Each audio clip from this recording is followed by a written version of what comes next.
What is up guys, Danny this side. So in this video, I'm going to show you how to use Airtable for inventory. So let's get started. So first off, you need to head over to Google or any browser and then in the search bar type in Airtable and you will see this first official website of Airtable. Click on this and after clicking, you will be redirected to this page of login or sign up. So if you have an Airtable account, just log in with that account. But if you don't have it, click on sign up for free.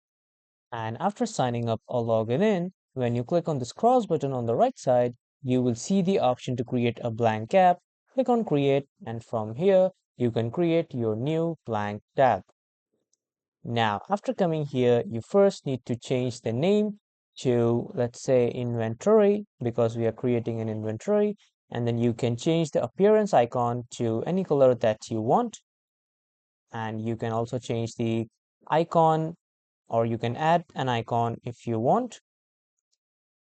And when you hit enter, as you can see, I have added the icon and I have changed the color to blue. From here, you can enter all the details of your inventory. As you can see, I have entered the different types of things that are being managed in the inventory. And from here, you can also change the table name or you can import your own data from Google Sheets. You can paste the table data. You can import it from Microsoft Excel. You can import a CSV file or you can just import an Airtable base. And if you want to rename the table, click on this rename table and then you can rename the table, and when you hit enter, it will be saved automatically. And if you want to change the view, you can also change the view, or you can rename the view. Let's say it's written grid view, you can change it to any of the view that you want.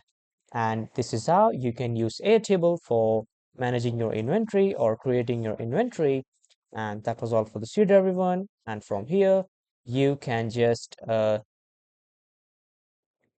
integrate your automations and multiple automations. You can also connect some automations that you want. And when you click on interfaces, you can create your own interface with this Airtable AI.